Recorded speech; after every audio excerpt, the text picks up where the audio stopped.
Welcome back to the Psychedelic Podcast by Third Wave, connecting you to the leaders and pioneers of the psychedelic renaissance. This is your host, Paul F. Austin, and today I am speaking with author and journalist Alexander Beiner. All of these skills that we learn in psychedelics that are so difficult to learn anywhere else, like you mentioned one already, how do I hold paradox? How can like 3 or 4 things be true at the same time and not true at the same time? If you can do that well, then you can, for example, thrive more effectively on the internet. I think as the internet gets weirder and weirder, already it's happening. We're very likely to need those skills to be like, okay, hang on a second. How do we navigate this new space?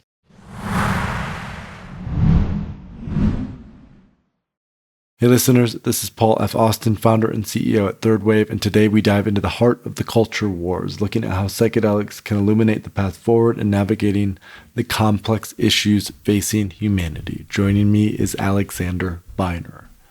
Alexander is an author and journalist. He's the author of The Bigger Picture, How Psychedelics Can Help Us Make Sense of the World, and an executive director of Breaking Convention, Europe's longest-running conference on psychedelic science and culture. We first met when him, myself, and Natasha Pelgrim recorded an episode about a year or so ago, which I would encourage you to check out, about their regenerative stewardship retreat model. And Alexander also published an article for Third Wave called What Comes After the Psychedelic Renaissance. And so that is really what we focus on in today's conversation by delving deep into the art of sense-making and the pivotal role that psychedelics play in our quest for understanding.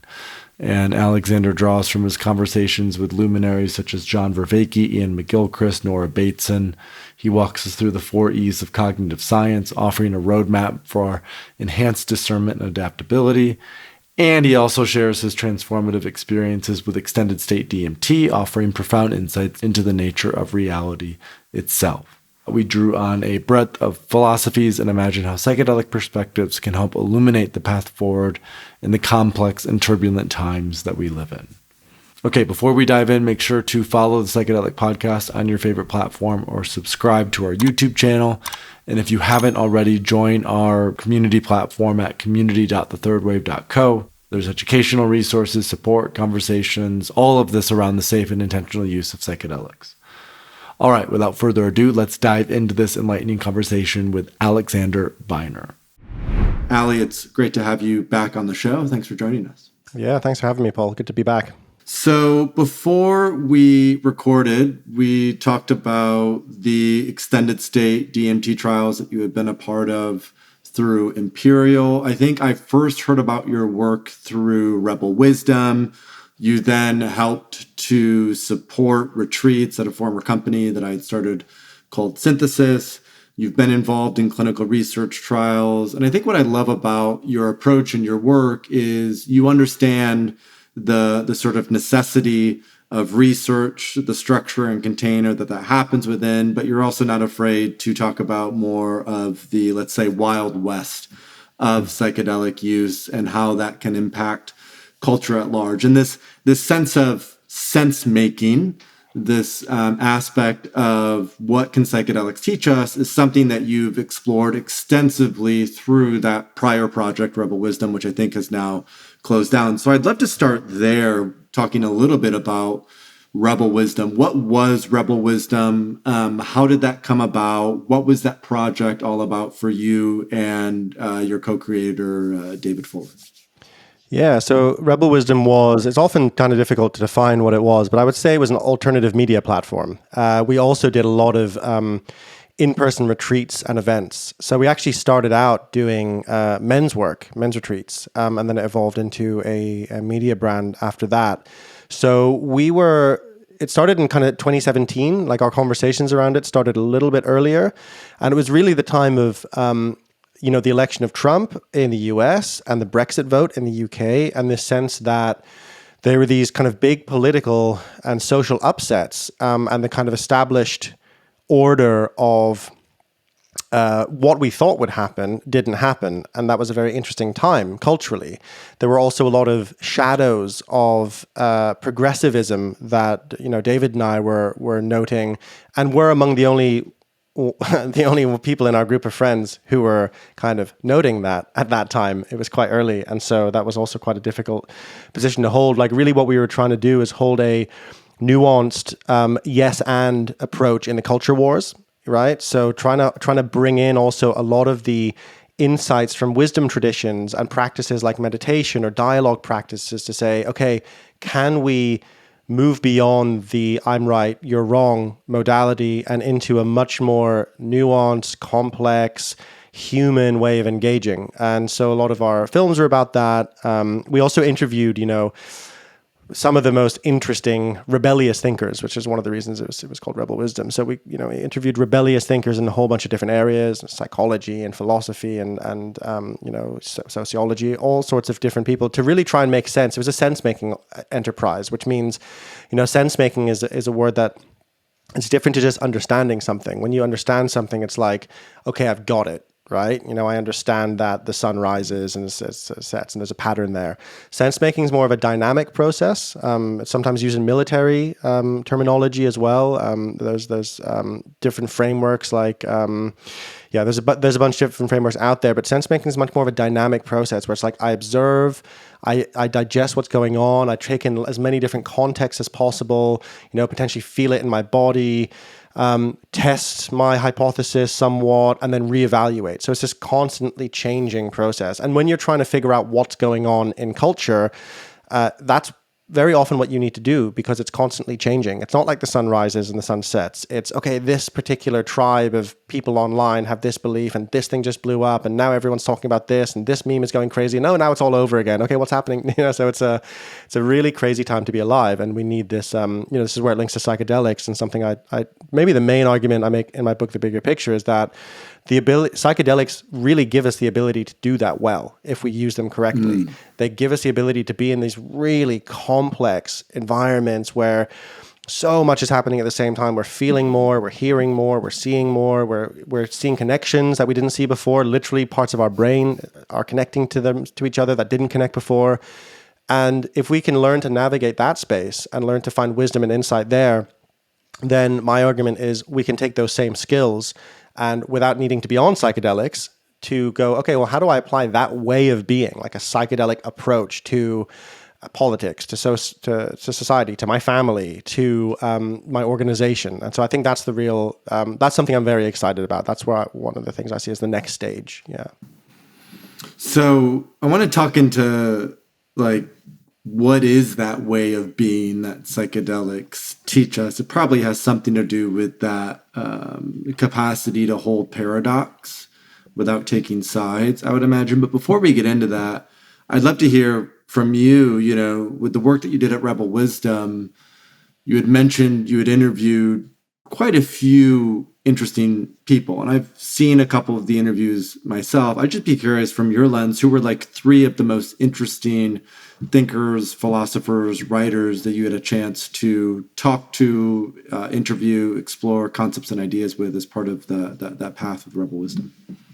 Yeah, that's a great question. It's a hard one to answer, and because there were so many of them, but I can speak to the ones who influenced me the most, definitely. Yeah. The first would be John Vervaeke, who is a professor of cognitive science at the University of Toronto. I first came across him. He put out a YouTube series called Awakening from the Meaning Crisis, which is 50 episodes long, and each episode is a 1-hour lecture. So it's in depth. I think John is kind of the closest thing we have right now to a living philosopher who people will look back in 20 years and be like, oh yeah, Vervaeke was an important philosopher, or but he's actually a scientist. Technically, he's a cognitive science is kind of the science of how we think and feel and act in a way. I'm massively oversimplifying it. And what he does in that series is starts with shamanism. The first episode is shamanism, and then he goes all the way to now, through all the different religious traditions, through Buddhism, through Christianity, etc., through all the philosophy, to make the point that we're experiencing what he calls a meaning crisis. So we have this crisis of meaning in the West, in particular, where we're not really sure who we are, where we're going, or why on the collective level. And that really resonated with me a lot because I've been feeling that for some time, and a lot of my work overlaps with that and is inspired by that as well. So there's John Vervaeke. He's done a lot of other research that people can check out as well, which is very interesting. So then Iain McGilchrist, I would say, is, if people don't know, Iain McGilchrist's work. Iain Who's not too keen on psychedelics, if I'm No, he's not. mistaken. He's not that into it. Yeah, I interviewed him for my book because I know him, and he was like, I'll tell you why I interviewed him, because basically his work is really reviving. You know, he's a psychiatrist. He has like 2 PhDs. He was an English professor, and then he became a psychiatrist later. And his book, he wrote a book called The Master and His Emissary, which is about reviving the science around the left hemisphere and the right hemisphere, having different perceptions of the world, of our brains. You know, in the 80s, that became sort of like kind of trite and overused. It was like, you know, corporate seminars on like, well, the right hemisphere is creative and the left hemisphere is logical. And it's way more complex because both hemispheres are involved in many different things that they overlap, but also it's kind of somewhat, there is some truth to it. And so he points out like that the world we live in today is defined by really the left hemisphere's view of the world. So the left hemisphere, if you imagine like a bird eating some seed, the left hemisphere is focused on the thing, the seed, right? The objects in space, and it breaks things down into component parts, like science does, right? It goes, bam, okay, the reality is made up of these little bits, and these bits aren't connected in any holistic way. The right hemisphere is like aware of what's going on in the bird's surroundings as it's eating the seed. So it's constantly vigilant, aware. It sees the connections between things. It says, you know, if I tell you a joke right now, the right hemisphere of your brain would understand why it's funny and get all the meaning behind it, but the left hemisphere would understand the language and to be able. So you need both together. The reason his book's called The Master and His Emissary is that, in his view, the right hemisphere should be really the dominant force, and the left hemisphere is like the emissary. He uses the metaphor of like a spiritual. Imagine there's like a spiritual leader, and he just gets so busy that he's like, okay, I'm going to have my best student go and be my emissary in the world and go out and like kind of spread the message. And then the emissary is like, well, maybe I'm the spiritual leader, maybe I'm the master, like maybe I know better. And so we have this worldview of like the left hemisphere has basically, you know, we have broken things down to these component bits, and the ways of knowing that connect to the right hemisphere's view of the world, more holistic ways of seeing the world, the ability to understand that it's like the relationships between things that matter, not just the things themselves, all of that. So he takes that onto kind of a big level and is a brilliant speaker and thinker and writer. So then the third one, and I apologize, well, I'll do 2 because I don't want to only give men, because Nora Bateson is someone whose work has really inspired me. Nora talks about, I think Nora's great gift is the understanding, in my thinking, that truth changes across different contexts, right? So what's true in one context will change and evolve across another one. And also, because I'm very interested in systems change, she talks about, instead of just systems change, she reframes it as systems learning. So all the living systems we're part of, even like a family system, right? If we look at it as like, okay, I have to change this system, that's kind of a problem because it's actually very difficult to do, and the system has its own kind of way that it evolves and changes. Like you go into your family and you want to start playing a totally different role. You're not Paul anymore. You're like, okay, I'm a totally new guy. The whole system's gonna be like, what the hell are you talking about, right? Mm-hmm. But if you move with the way the system is learning and changing and evolving, then change is kind of can happen in a different way. So seeing the world as a kind of living, breathing, changing place, that's been quite influential on me as well. So, and there's many more. Daniel Schmachtenberger is definitely should get a mention. He's a brilliant systems level thinker, talks a lot about existential risk. His thinking's definitely been very influential on me as well. And then there's dozens more. Well, I'll leave it there because you asked for 3. So yeah. So let's talk about John Vervaeke and particularly maybe some of the differences between John Vervaeke and Jordan Peterson, because Jordan Peterson, who's I would imagine most of our listeners have heard of or know about, he also did a series, the biblical series.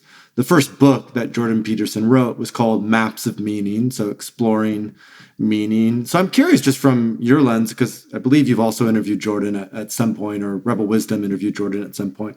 What are some of the key differences between Jordan Peterson and John Vervaeke?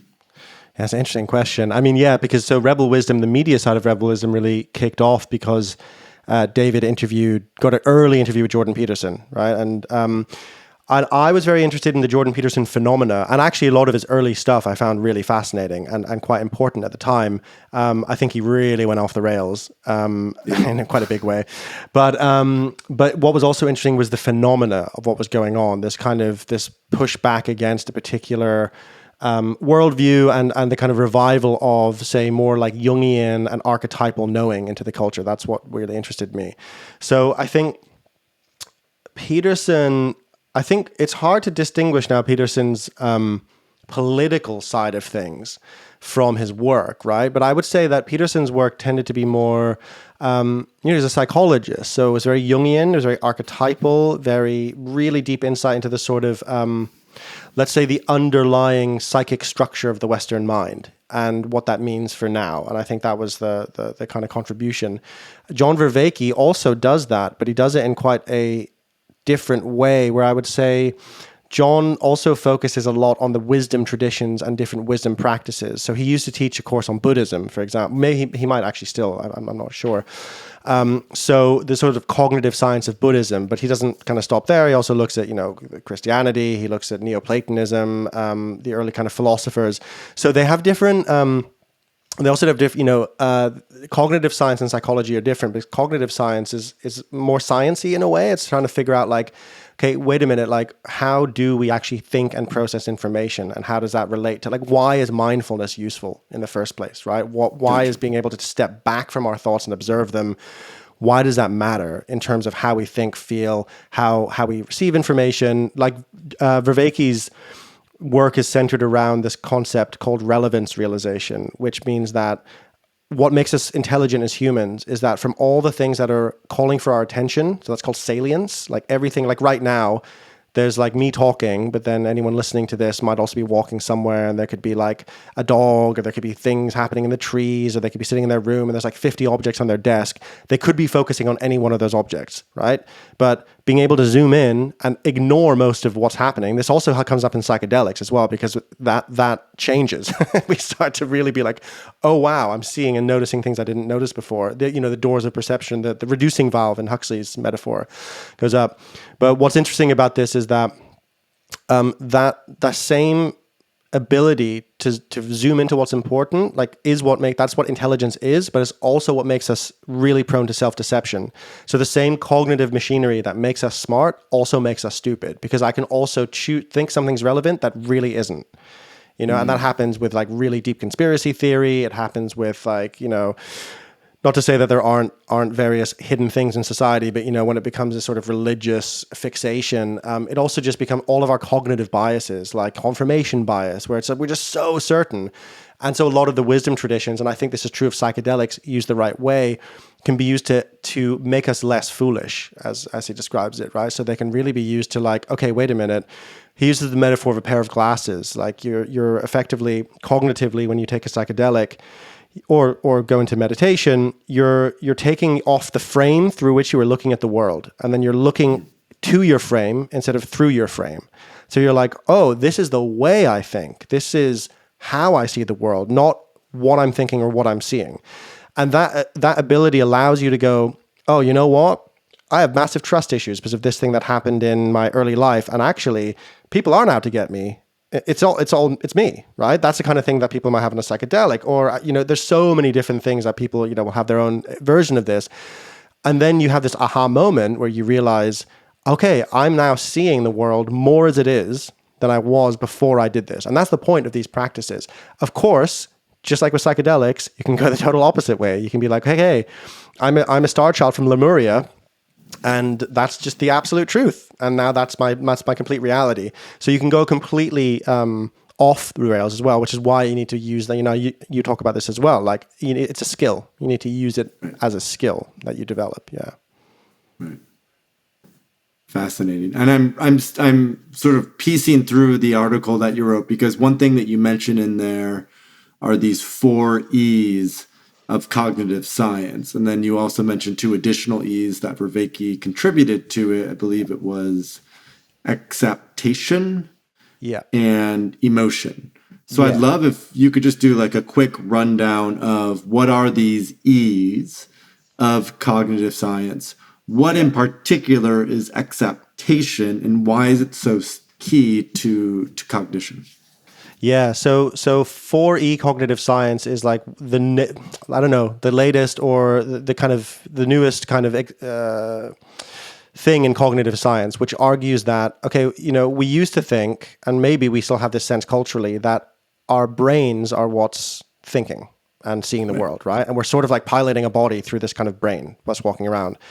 Cognitive science is now being like, no, that's not the case, because your cognition is always embodied. So it's like you can't think without having a body, right? This has implications maybe for AI, which we could talk about later. But so the whole way that you perceive the world, your contact with it, the way what your hands are touching, all of that. Like there's even experiments that people have done where if someone is holding a warm cup, when someone asks them for a favor, they're more likely to feel that that person is like warm, and then if they're holding a cold cup, they're like, hey, how was that person? They're like, I don't know, I found them kind of cold. Right? So it's really like kind of basic, but kind of fascinating. But that's not the only thing going on. Then it's also that cognition is embedded, which means that like the way you think, feel, and act is inseparable from your environment. So like a whale is embedded in the ocean, and it can only really be a whale in the ocean. If you put it on like a football field, it's not a whale anymore, or it's a whale very shortly and then it's dead, right? It just don't really make sense. It's not evolved for that. Same with us. It's also extended, which means that like no one in the world knows how to make an iPhone. It's an extended cognition, and all of the stuff, or like pilot, like sailing a ship. It's not one person can't do it. It's just kind of like we have this kind of hive mind, and we actually think with and through each other as well. And then the other E, there's so many E's, I'm going to forget. Enacted. Enacted, yeah. So enacted is that basically your experience of the world is completely also determined by how you're interacting with it. So you have contact with your environment, and that changes the options that you then have available to you. Even like if you decide to save money today, then you change the possibilities that you have tomorrow, right? Or you could spend all your money today, and that would also change the possibilities you have tomorrow, right? So, but you would change what happens today. So it's basically like everything you're doing is changing then who you are and how you think. So then Vervaeke has proposed two more E's. One is emotion, which means that the way you think and feel is like inextricable from caring about something. Like what you choose to read, who you choose to hang out with, like what ideas you get excited about, they're emotions. It's like it's not like we're not robots, right? And then the final E, exaptation, is the one that I found particularly useful when I was like making my own thesis for my book, to ask, okay, well, how could psychedelics change society rather than just change our minds? What? And exaptation is this idea, it comes from evolution. And the idea is that evolution very often uses something that an animal already has for a purpose, to be efficient. So like I'm talking to you right now with my tongue, but my dog also has a tongue and she can't talk. And our ancestors at one point couldn't talk either, but eventually we learned to talk. It was very, very important and useful, but we didn't have to like evolve a new appendage for that. It's just like, okay, let's use what's there. Let's take one thing and apply it to a new domain. And this happens with us all the time, where there's really interesting research around, there's a researcher called Barbara Tversky, and she's done research around how we use the same cognitive machinery to move through space as we do to talk about ideas. So it's like, okay, if even the word understand, Vervaeke points this out, like if you understand what I'm saying, you're standing underneath it, right? And you're kind of looking up at it like, oh, okay, I kind of get it. It's kind of contained by it. Taking a step back from a situation, etc. All of this stuff in our language, but also maybe more importantly for this, for my argument is that the idea is that what you do in one state, like Tai Chi or mindfulness or a psychedelic state, can then be applied to other domains in your life. So Vervaeke uses this example of walking across hot coals. This is something that lots of cultures do that haven't necessarily had contact with each other. It's like, okay, why do so many cultures do this? And maybe there's a bunch of reasons around like initiation and, it's complex, but one possibility is that the skills you need to walk across hot coals are really applicable to pretty much every domain of life, because you need to be able to be poised, courageous. You need to walk at just the right pace, because if you walk too fast, you kick up the coals and you burn your feet. And if you walk too slow, you're in contact with the coals too much and you burn your feet. So you have to be poised, centered, walk at just the right pace, get your breathing right, and then you can walk across the coals. So all of those skills, being considered, poised, centered, courageous, all of those skills can be applied to being a leader, or they can be applied to starting a new business, or they can be applied to being a productive member of your community. So similarly, my argument is like, okay, well, all of these skills that we learn in psychedelics that are so difficult to learn anywhere else, like you mentioned one already, how do I hold paradox? How can like 3 or 4 things be true at the same time and not true at the same time? How do I handle this huge, my emotions being so strong and so many thoughts coming in, this like deep sense of meaning and purpose, while I'm also sort of walking in a forest and I'm surrounded by just nature and connection, and there's so much information coming at me. If you can do that well, then you can, for example, thrive more effectively on the internet, where you have a version of this like insanely complex environment. Everyone's saying a different thing. 5 people have an opinion on something that just happened in the news. They're all opposite. You don't know which one's true or not. You don't know what's fake news. You don't know what's real.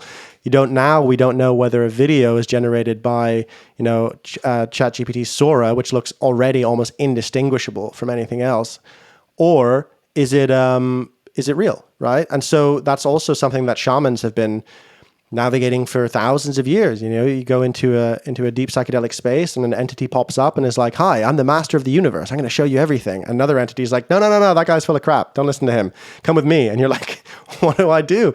Well, I need to be able to connect to my own discernment, my own sovereignty. I need to keep my shit together so I don't freak out at all this stuff happening.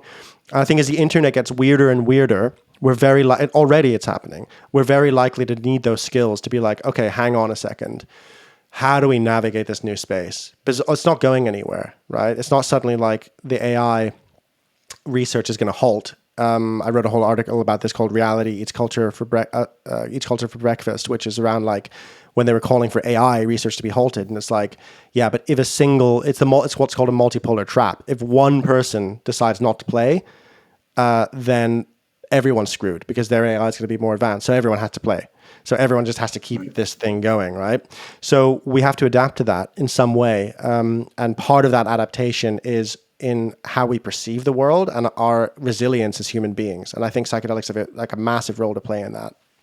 And so one thing that's coming up is Robert Anton Wilson has this concept or idea of reality tunnels, right? And that kind of, he was known in the 80s for talking about how psychedelics potentially help to open up these new reality tunnels, these new perspectives where we think X, Y, and Z is true. And then all of a sudden you smoke DMT and you're like, holy shit, these things that I thought were reality might actually not be as real as I thought they were. Now, you went through a very interesting experience at Imperial where you did intravenous DMT over an extended period of time. And so I'm curious, just tell us a little bit about what that was like to be in an extended state of NN-DMT.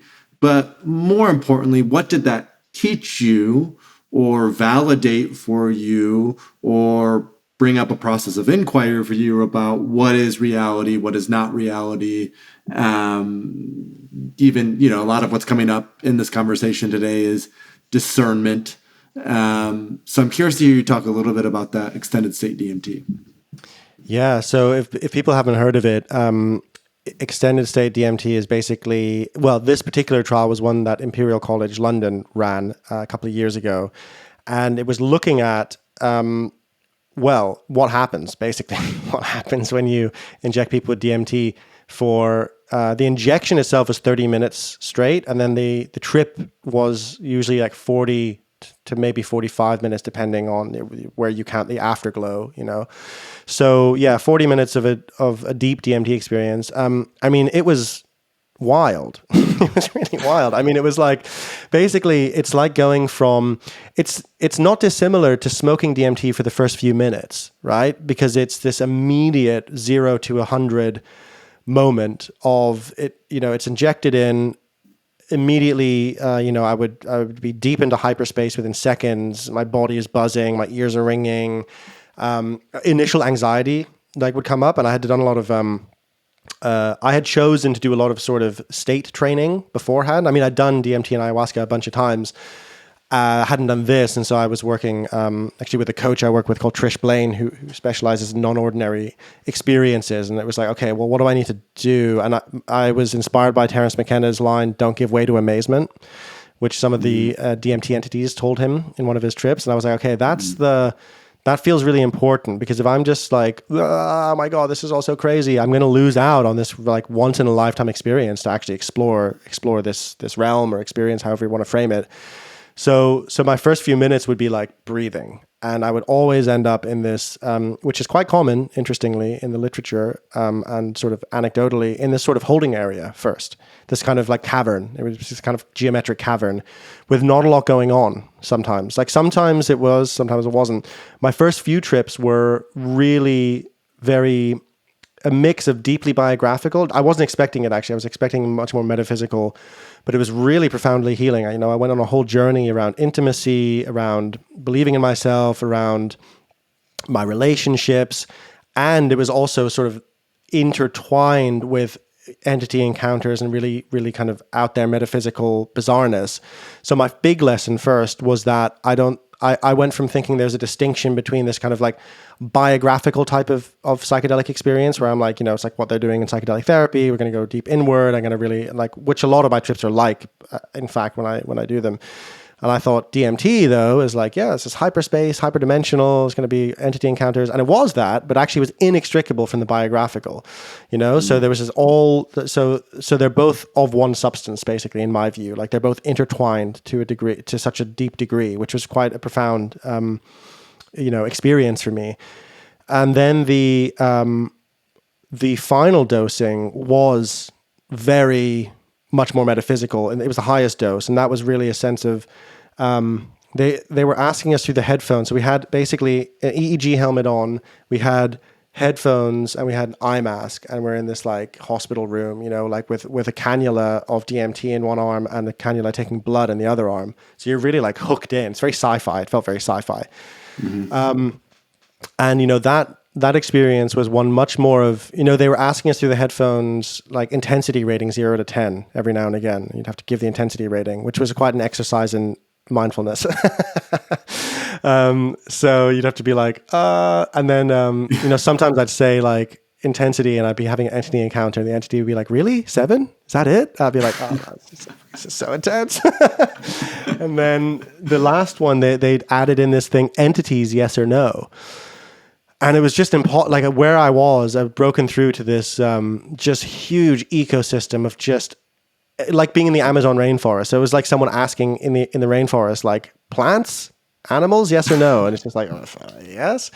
And that was really deep, because I had this sense that, the first thing I should say is like, where did I get to with discernment? I still am agnostic about the experience, right? Like, I don't know. That's the only thing I can say for certain, is I don't know whether the entities are real in the sense of they exist independently of our perception, if they're both real and part of our perception, which is kind of where I generally land, or if they're all figments of the brain on DMT. And that's kind of the materialist view. I don't really ascribe to that, but I'm also open to it as a possibility. It could be true. I don't know. My sense was that there is a there. Like there is intelligence beyond us, and we can come into contact with it, which is very in line with pretty much most indigenous traditions who have psychedelics involved and many that don't, that there's a living, breathing world full of intelligence. And that was the kind of experience I had. So having a sense of that as an ecosystem that we're all part of, that was really profound. And it also gave me that last trip, I had what astronauts describe as the overview effect, which people might have heard of, is the experience that some astronauts had looking at the Earth from space for the first time, where they just had this huge reframing of being able to see, to contextualize, like, oh my God, like all of like the Vietnam War, like what a ridiculous thing, like how petty and small, and like when you see the whole. And that's kind of what I felt, because I just had this sense of being embedded in this huge ecosystem of intelligences, which I was just a tiny, tiny part of. And that was really profound, because it was very relaxing. I had the feeling of like, yeah, it was a nice kind of ego death, or, ego dissolution experience, but it wasn't dissolving of the ego. It was just recontextualizing of the ego. It was like, yeah, anyone can have as big an ego as they want. It's not going to be remotely as big as the whole. Like, it's just like, it's inside something much bigger. And I found that actually personally very healing and helpful, but also I found it potentially really quite a good type of spiritual experience for the Western mind, which is, we're all trained to be individuals. We're all trained to be individualistic. And I think it's quite a nice, we can get kind of tangled in trying not to be individualistic and taking on practices from the East, from a different culture, which are very valuable and very beautiful. And we also then tangle them up in our own individualism. So part of that, for me, part of my thinking changed to like, let's stop trying to do that. And let's actually go into what matters ultimately, I think, is an experience where we've realized we're not the center of everything. Like that's culturally and also individually. Like that's the thing that matters. And I think how we get there, I think there's different frames and different ways of approaching those experiences. But that's what really matters. And so that I thought, well, this is interesting. This is an interesting insight for me, like that this overview effect could be a really powerful thing to add into the psychedelic literature, because it's not in the metaphysical beliefs questionnaire that they had us fill out afterwards. They had us fill out this questionnaire, many questionnaires, many. But one of them was metaphysical beliefs. And it's like, did you have an experience of dissolving into everything? Did you have, did you feel like you were a central point of, I can't remember all the questions, but I found it like incomplete, actually. I was like, yeah, but what about all these other types of, what about like an ecstatic Kundalini awakening? That's not so on there. Like they didn't talk about that. They didn't talk about overview effect. They didn't talk about, dark night. I don't know, like being. There's a big shamanic tradition of, the shaman being picked apart and like their bones being counted, dismembered. Yeah. So dismemberment's not on there. I'm like these. It's partly because it came out of America in the 60s. The idea of psychedelic like transformation. It came from like when all the Eastern traditions were kind of coming online in California. And it was like, yes, this is what spiritual awakening looks like. And it's like, yes, it is, but it's not the only form of spiritual awakening. And I think we need to like broaden it out. Well, I think part of it as well is it's maybe substance specific. So in the 60s, it was largely focused around LSD, which has a very different, let's say, flavor or pattern compared to NN-DMT. Because the follow-up question that I had for you is, we've both been doing psychedelics a long time. You've done many psychedelics prior to doing this NN-DMT experience, and yet there were unique things that you experience in NN-DMT extended state that you did not necessarily experience with other psychedelics, which is quite interesting in and of itself, that depending on the intelligence that we are engaging with, the subjective experience may be different, the downloads and insights may be different. And kind of one rhetorical question that I was even thinking about is in the 60s, it was, well, what if a lot of people did LSD? What would that do? Or now we talk about, well, what if, a lot of people have this mystical experience with psilocybin? What would that do? And I can't help but think, well, what if a lot of people were able to engage in extended state DMT and experience these entities as potentially real? What might that do? And I think it's an interesting sort of perspective, because it seems as if the subjective experience of NN-DMT in particular is so fucking weird that you can't, it's really hard to contextualize with the reality that we exist within. And in fact, kind of to go back to your point, where a lot of these questionnaires came from in the 60s, really influenced by Eastern mysticism, what would it look like for a questionnaire to be heavily influenced by the indigenous use of ayahuasca, which of course, the main ingredient of that is NN-DMT? Yeah, absolutely. I think it's such an important question. And you're absolutely right. Like Rick Strassman, who did the original DMT study, he wrote I think the second book he wrote was DMT and the Soul of Prophecy. And he makes the argument that DMT is much more prophetic in the way it teaches. And what he means by that is it's more similar to the kind of mystical experiences described in the Bible. So, the Abrahamic religions are very, like when Moses is receiving a message from the burning bush, he's still Moses, and the burning bush is the voice of God. So you have agency in the DMT space, right? So you're engaging with things, and you're still you, and you might be, you might feel disembodied in some way, but you're still there. And that's a really interesting difference, because that's so different to an Eastern model, because also a lot of the Abrahamic religions are quite historical. It's like, okay, I got some messages from God. They're deeply rooted in our history as a people, and what we have to do next is this, and there's going to be a revelation that comes, and there's going to be a second coming. There's always a linearity and a historicism to it, and DMT is much more like that than, LSD potentially, or psilocybin. So I think that's fascinating. Like, and one of the most interesting conversations I had for my book was with Leo Roseman, who he's now at Exeter University, but he was at Imperial for many years, and he also did a study with a Palestinian peace activist called Sami Awad, and they did a study with Israelis and Palestinians drinking ayahuasca together for conflict resolution, which is great. People can check that out. They've given a bunch of talks on it. It's really worth checking out.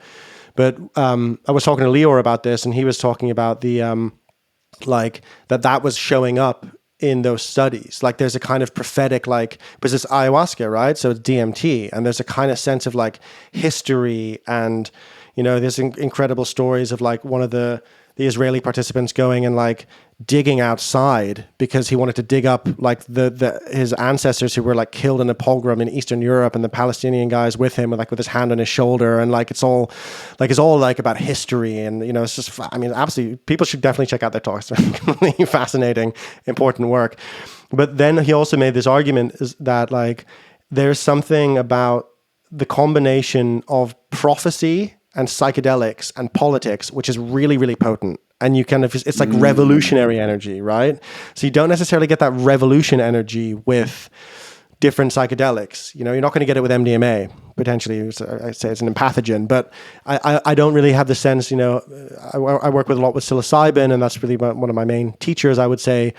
And well, that could show up. It's not quite the same. With DMT, it's much more likely to like a booming, like kind of like revelatory thing is going to happen, right? And so I think, and people have that with ayahuasca as well. That's the whole trope of like, oh, ayahuasca told me, ayahuasca told me to found this company, whatever it might be. So I think there's something in that's really dynamite and interesting. So yeah, to your thought experiment, like what would happen if like a whole bunch of the population did extended state DMT?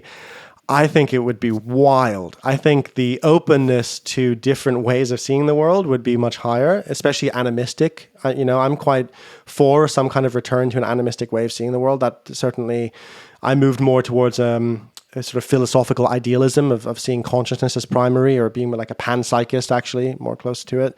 After my DMT experiences, like I was sort of like that at a time, and then I'd kind of fallen more to a kind of physicalist, materialist mindset. And that kind of totally changed, and that there's research on that from Johns Hopkins as well. Like that seems to happen with people. Chris Timmerman's done research on that too. It's like people will often move towards a more panpsychist view. Which essentially means that consciousness is emergent. Consciousness isn't everything, right? We swim in this ocean of consciousness. Exactly. And idealism is slightly different. Idealism is more like I am consciousness, and in a way, like, how would you describe ideal? I mean, we had Bernardo Kastrup on years ago. Yeah. I spoke to Kastrup for this for my book because I wanted to get the distinction right, and also to figure out which one am I. But so idealism. So the good way to think about it is like idealism and materialism, or physicalism is sometimes called. They're kind of two opposite sides. So physicalism is like the only thing that's real is matter. And idealism is like the only thing that's real is consciousness. And everything that seems to be matter is an interaction of consciousness. So the solidity that you're perceiving is the experience of solidity. There's not solidity in and of itself. And there's a lot of good arguments for that. And there's actually, increasingly potentially good science for that. And obviously Bernardo Kastrup would argue that the science is pretty much like much more on his side than on the physicalist side, right? And panpsychism is different in that it sees that matter and consciousness are sort of like of the same substance, I guess you could call it. And so it's it's really the nuances are quite slight. But Kastrup, when I told him about that chapter in the book, I was like, yeah. But in a chapter with Peter Sjöstedt-Hughes and Matt Siegel, he's like, but they're panpsychists. I was like, yeah, man, that's good. He was like, yeah, but I'm an idealist. I was like, yeah, I know, but like, yeah. So he's. Did you ever read Borges? A little bit, but not properly. Yeah. Only because he's probably the best known. I mean, he's not a modern writer. He died probably 30 years ago, but he wrote this collection of stories and proverbs called Labyrinths. I read it during a dieta about 8-9 months ago, and his core philosophy is idealism, right? And so he tells these beautiful stories almost from the lens of an idealist. And his erudition is so great that he pulls in all these sort of historical and cultural references as well. And so as you read the book, you're essentially experiencing life as if idealism was the actual way that we experience life. Whereas I would argue the way that the vast majority of people currently experience life is from a materialist lens, and that's largely because of industrialism and, literacy and science. And so much of what psychedelics are teaching us is, yes, this more animist lens and perspective, but the overlap of psychedelics with artificial intelligence, with even this capacity of sovereignty and godhood, creates a really interesting sort of potion for idealism to become a perspective or way of being that more people can actually understand in a way.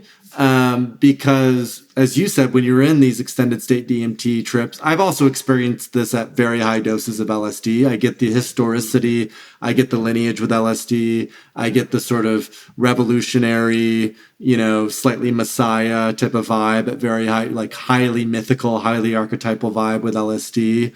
And I also often reflect on we always talk about what comes after the psychedelic renaissance, if you will. And maybe the thing that comes after the psychedelic renaissance is this sort of philosophy of idealism that undergirds most of our existence. And so all of a sudden we're like, oh, we are gods.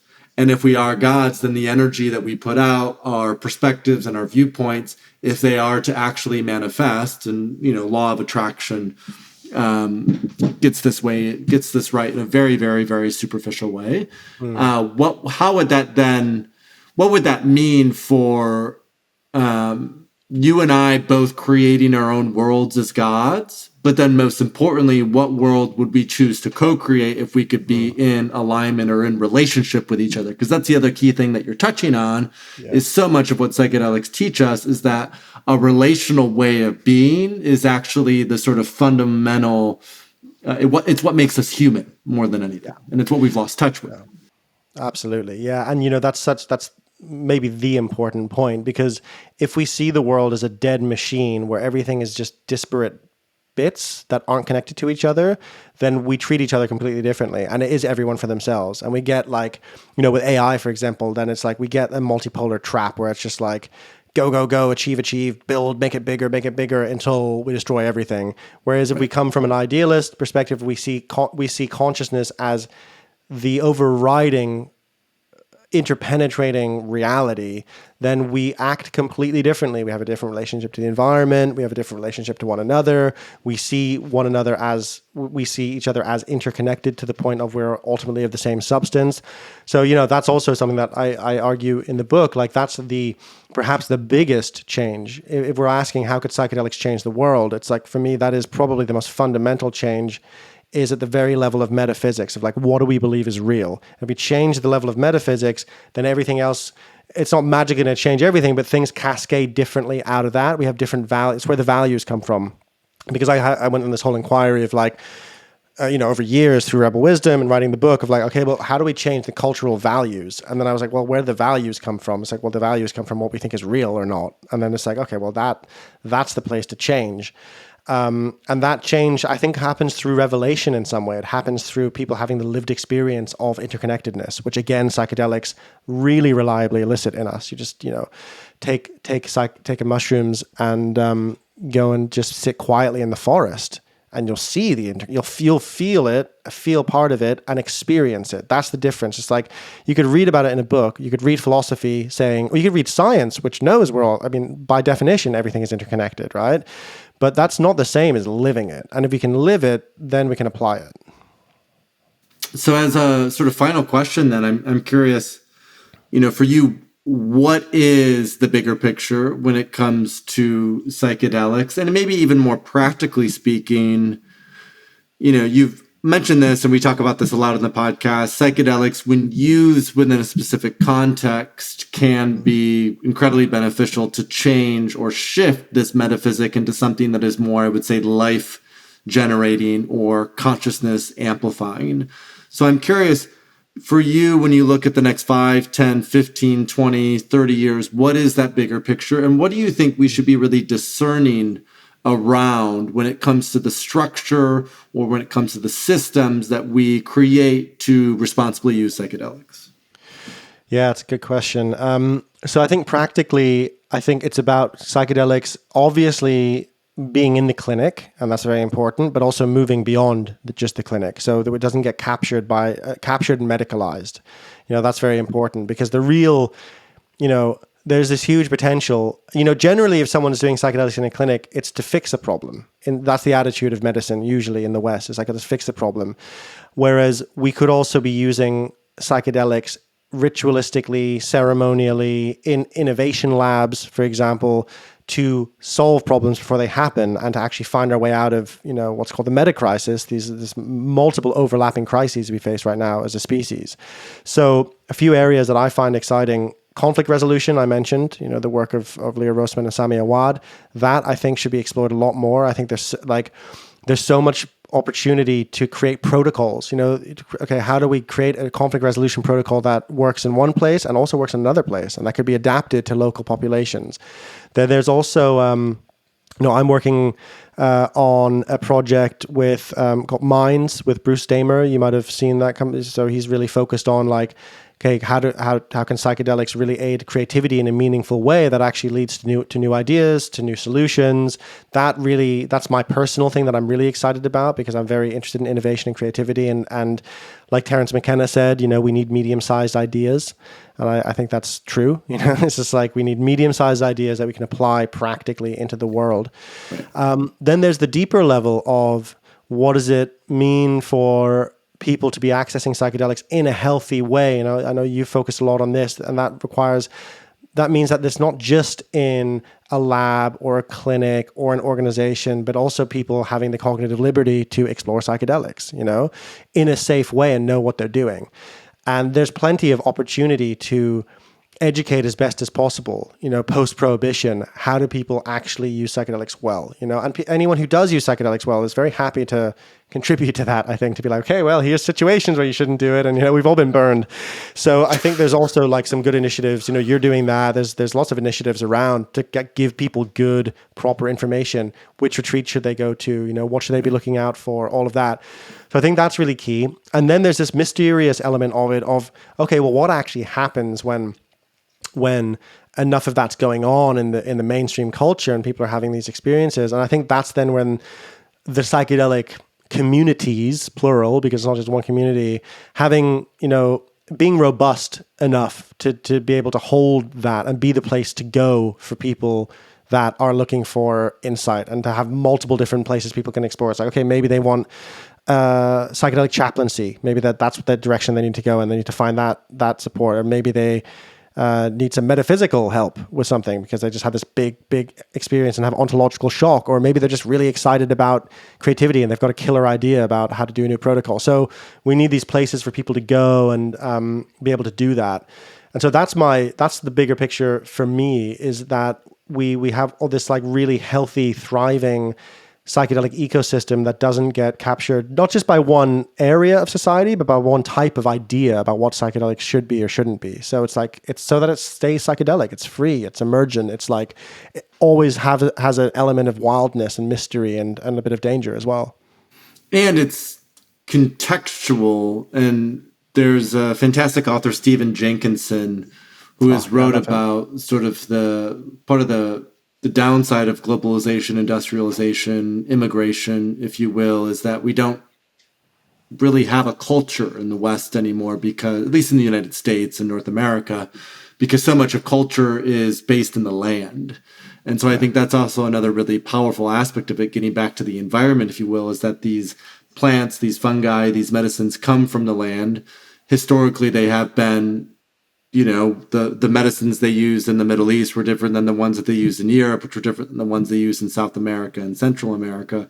So it's almost like reestablishing that relationship with the physical land that we are on, and actually rerouting to some degree, and looking at how plant medicines can help us to remember the importance of relationship with land, I think is another important aspect of the way we work with these, the way we utilize these, the relationship that we have with psychedelics.